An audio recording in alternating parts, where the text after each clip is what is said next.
आप रोकिए पहले, इनको बुलवाते पहले से, पान खिलाते मेरे को रोज। सभापति महोदय, आज सदन में रेल जैसे महत्वपूर्ण विभाग की डिमांड पे चर्चा हो रही है। इस बजट में रेलवे के लिए 1.10 लाख करोड़ रुपये आवंटित करने की घोषणा वित्त मंत्री जी ने बजट में की थी और बजट में ये भी कहा गया कि भारतीय रेलवे में भारत 2030 के लिए एक राष्ट्रीय रेल योजना तैयार की ताकि उद्योग के लिए लॉजिस्टिक लागत को कम किया जा सके, मेक इन इंडिया को बढ़ावा मिल सके। निश्चित तौर पर कोई योजना अगर मूर्त रूप लेती तो देश के लिए लाभदायक है, मगर मैं आपके माध्यम से कहना चाहता हूँ कि एक तरफ तो हम भारत 2030 के लिए राष्ट्रीय रेल योजना तैयार करने की बात करते हैं, दूसरी तरफ वर्षों से जो क्राइटेरिया रेलवे स्टेशनों के विकास के लिए तय किया हुआ है उसमें बदलाव नहीं करने से जिला मुख्यालय के रेलवे स्टेशनों के भी विकास कार्य अधूरे पड़े रहते हैं। उन मानकों में नहीं आने के कारण यहाँ रेलवे विकास से जुड़ी योजनाएं मूर्त रूप नहीं ले पाती है। मैं मंत्री जी के इस ओर ध्यान आकर्षित करूंगा। सभापति महोदय, अभी रेलवे ने जो पॉलिसी बना रही है उसके अनुसार उन राज्यों की रेल परियोजनाओं को स्वीकार नहीं कर रहा जिन्होंने रेल मंत्रालय के साथ ज्वाइंट वेंचर कंपनी नहीं बना रखी। महोदय, ऐसे बहुत से राज्य हैं जिनके आर्थिक संसाधन सीमित है, ऐसे में वैसी कंपनी बनाने में रुचि नहीं ले पा रहे। मेरा आपके माध्यम से रेल मंत्री महोदय से आग्रह है कि इस पॉलिसी के बारे में पुनर्विचार करें और आर्थिक दृष्टि से पिछड़े राज्यों में भी नई परियोजना हेतु फंड उपलब्ध करवाएं ताकि उन राज्यों की लंबे समय से अटकी परियोजनाओं को भी गति मिल सके। हमारा राजस्थान भी ऐसे राज्यों के अंदर शुमार है, इसलिए राजस्थान की लंबित रेल योजनाओं के लिए भी केंद्र बजट जारी करे। सभापति महोदय, हमारे देश में रेल एक सेवा के साथ बहुत बड़ी व्यवस्था का हिस्सा भी है और निश्चित रूप से रेलवे हिंदुस्तान की पूरी संस्कृति को उत्तर से दक्षिण, पूर्व से पश्चिम एक करके देता है, जोड़ता है और रेल बहुत पुरानी है। गरीब से गरीब व्यक्ति भी रेल में सफर कर सकता है। सभापति महोदय, हमारे देश हिस्सा भी ऐसे में रेलवे स्टेशनों आधुनिकीकरण से लेकर नई रेल लाइनों की स्वीकृति करना व दोहरीकरण जैसे महत्वपूर्ण कार्य करने के लिए सरकार को मापदंडों में शिथिलता देने की जरूरत है, क्योंकि मंत्री महोदय ने विगत वर्ष 12 व 13 मार्च 2020 को इस सदन में जब रेल मंत्रालय के अनुदान मांगों पर चर्चा हुई तो मेरे संसदीय क्षेत्र में नागौर जिले के नागौर, मेड़ता रोड, डेगाना, मकरन, डीडवाना, कुचामन सहित कई स्टेशनों पर दिव्यांगों बुजुर्गों के लिए एस्केलेटर लगाने की मांग पर यह जवाब दिया कि वहाँ मौजूदा नीति के अनुसार ये हो नहीं सकता क्योंकि यहाँ यात्री भार प्रतिदिन 25,000 से कम है। मैं आपके माध्यम से मंत्री जी से मांग करूंगा कि ऐसे मामलों में नियमों में शिथिलता देके बुजुर्गों में दिव्यांग यात्रियों को राहत मिले, ऐसा मंत्री जी इसके अंदर निर्देश फरमाएं। देश की आज़ादी से पूर्व ही देश में रेल सेवा शुरू हो गई और आज़ादी के बाद से लेकर अब तक भारतीय रेल के इतिहास पर प्रकाश डालने निश्चित रूप भारत ने विश्व के टॉप 5 सबसे बड़े नेटवर्क वाले देश में स्थान बनाया। सभापति महोदय, आज यात्री भार को देखते हुए प्रत्येक ट्रेन में उसके रवानगी से 1 घंटे पूर्व तक ज्यादा बुकिंग हो जाने की स्थिति में अतिरिक्त कोच लगे, ऐसी व्यवस्था बनाई जाए, ये मांग मैं मंत्री जी से करूंगा। सभापति महोदय, आपके माध्यम से रेल मंत्री जी से ये पूछना चाहूंगा कि रेलवे के क्षेत्र में बढ़ते निजीकरण को लेकर रेलवे में ही कार्यरत कार्मिकों और जनता के मन को बहुत बड़ी शंका है। आप जब इस अनुदान मांगों के बेस का जवाब देते जरूर बताएं कि निजीकरण करने से वर्तमान में रेलवे विभाग के जो पद हैं उनके भविष्य में क्या प्रभाव पड़ेगा, रेलवे के क्षेत्र में सरकारी भर्तियों पर क्या फर्क पड़ेगा और रेलवे में कई श्रेणी के जो रिक्त पद हैं उन्हें कब तक भर लिया जाएगा ताकि देश की जनता इस पर, सरकार की मंशा इस पर जान सके और नौजवानों के अंदर एक उम्मीद की जो किरण है वो वापिस जग सके। सभापति महोदय, आपके माध्यम से रेल मंत्री से मांग करूंगा कि नागौर जिले के कुचामन, लाडनू, डीडवाना जो मेरा संसदीय क्षेत्र, मकराना, नागौर, मुंडवा व मेड़ता रोड स्टेशनों के विकास के लिए वहां की आवश्यकता क्रम बजट जारी किया जाए। जैसलमेर से बीकानेर, नागौर होते हुए जयपुर जाने वाली ट्रेन संख्या 12,467/12,468 लीलन एक्सप्रेस का संचालन पुनः आपने हमारी डिमांड पे घोषणा कर दी थी, उसका नाम लीलन एक्सप्रेस रख दिया। पुनः एक सवाल के जवाब में मंत्री जी ने आपने मुझे बताया कि पूर्व की भांति नागौर होते हुए चलाया जाएगा, लेकिन अभी चालू नहीं हुई लीलन एक्सप्रेस, तो इसको जल्दी चालू कराया जाए। सभापति महोदय, एक 2 मिनट का समय और लूंगा। राजस्थान में नोखा से सीकर तक की नई रेल लाइन का प्रस्ताव 1997-98 के बजट में लाया गया।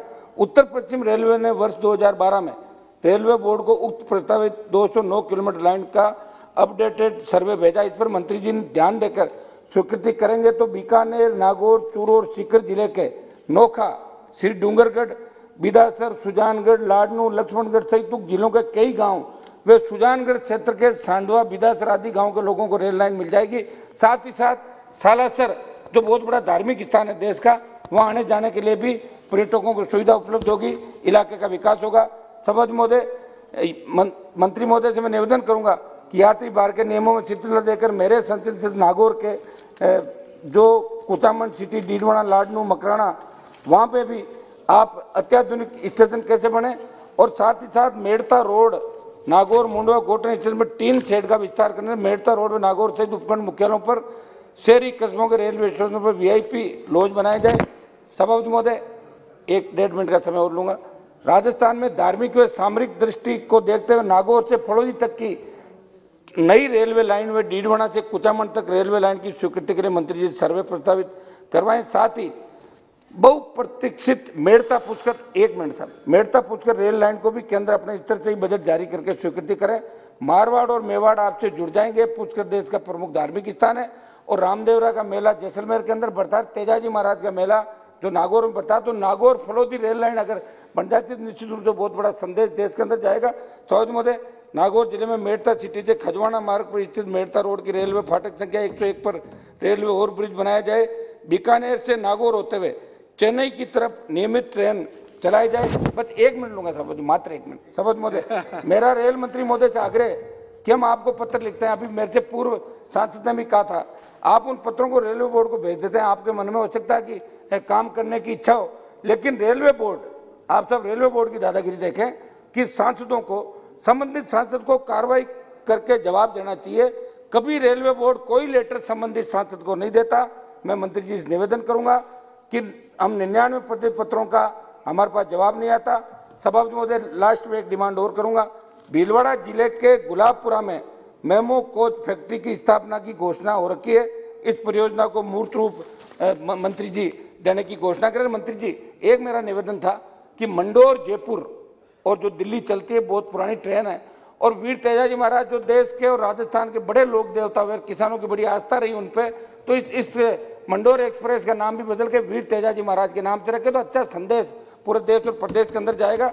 सभापति महोदय, मेरे संसदीय क्षेत्र नागौर के नावा सिटी रेलवे स्टेशन पर ट्रेन संख्या 2981/82, 2997/98 में 4661/62 का ठहराव पुनः शुरू किया जाए। अब मेरा सिर्फ अरुण साव जी, सभापति महोदय लास्ट, अब तो इसको तो पढ़ने दो, आधा मिनट का बहुत हो गया। अब लास्ट पढ़ के बैठ ही रहा हूँ। 10 मिनट टाइम, 10 सेकंड। सभापति महोदय, train number 19603/19604 Ajmer Rameshwar Humsafar express को फिरोजपुर वाया फुलेरा, कुचामन, डेगाना, लाडनू, रतनगढ़, सादुलपुर तक बढ़ाया जाए। ट्रेन 14623/24 व 14625/26 का कुचामन पर ठहराव किया जाए। मंत्री जी, आज विशेष रूप से जितने भी सांसद बोले, हम सब बोले वो लोग हैं जो सदन चलाना भी चाहते थे। जब रेल की महत्वपूर्ण चर्चा हुई तो पूरा देश आज टकटकी लगा के लोकसभा की ओर देख रहे हैं। आप महत्वपूर्ण घोषणाएं भी मंत्री जी उन इलाकों में करेंगे जहां वास्तव में रेल की बहुत बड़ी आवश्यकता। बड़ा मन रख के, पक्ष विपक्ष नहीं देखें, और हमारी तरफ तो विशेष ध्यान रखें। पहले आपकी तरफ भी थे, थोड़े से हम इधर साइड में हैं, तो विशेष ध्यान रखें। और मारवाड़ के अंदर और मराठवाड़ा में जो मांग करी जहाँ के आप रहने वाले, तो दोनों का विशेष ध्यान रखें, हमारे घोषणाएं करेंगे। बहुत बहुत श्री हनुमान बेनीवाल जी, 1 से 2 मिनट, उससे ऊपर नहीं समय। सभापति महोदय, सबसे पहले तो मैं आपको धन्यवाद दूंगा कि आपने इस राजस्थान देश के महत्वपूर्ण विषय पे मुझे बोलने की अनुमति दी।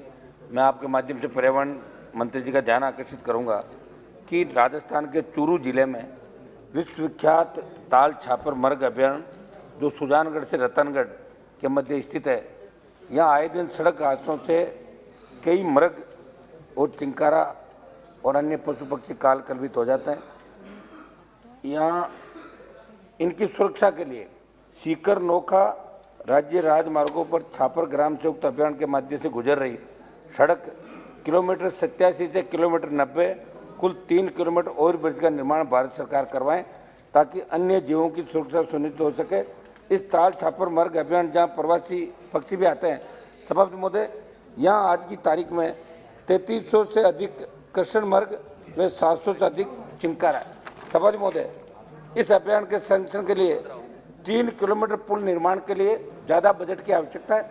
राज्य सरकार इसमें करवा नहीं सकती और आने वाले दिनों में इसको राष्ट्रीय अभियान भी घोषित किया जा सकता है।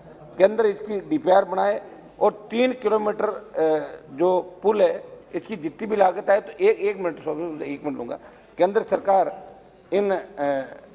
इनको बचाने के लिए जहाँ पक्षी भी लंबे उससे आते हैं, हमारे चिंकारा और मृग दोनों प्रकार के जिनकी हजारों में संख्या है, इसमें मेरा निवेदन है कि केंद्र सरकार विशेष पैकेज देके या कोई राज्य सरकार से अनुबंध करे या कोई दूसरी एजेंसी के माध्यम से बनवाए, लेकिन हजारों मृगों के संरक्षण का अत्यंत आवश्यक है। वाइल्ड लाइफ क्रॉसिंग के तहत इस कार्य को भी समन्वित करवाया जा सकता। मेरी पुनः आपके माध्यम से अपील है कि जहाँ पे इस विश्वविख्यात ताल छापर कृष्ण मृग अभियान में परिंदे भी सितंबर से प्रथम सप्ताह आने शुरू होते हैं, जो कि मार्च के माह के अंतिम सप्ताह तक अपना प्रवास करते हैं। आधा मिनट लूँगा सभी महोदय। काल ताल छापर कृष्ण मृग अभियान में ही बिताते हैं। यहाँ आने वाले परिंदों में मुख्यतः हेरियर, मोटेंगे हेरियर, पेरिड हेरियर, मार्स हेरियर सहित विभिन्न प्रजातियों के परिंदे भी आते हैं।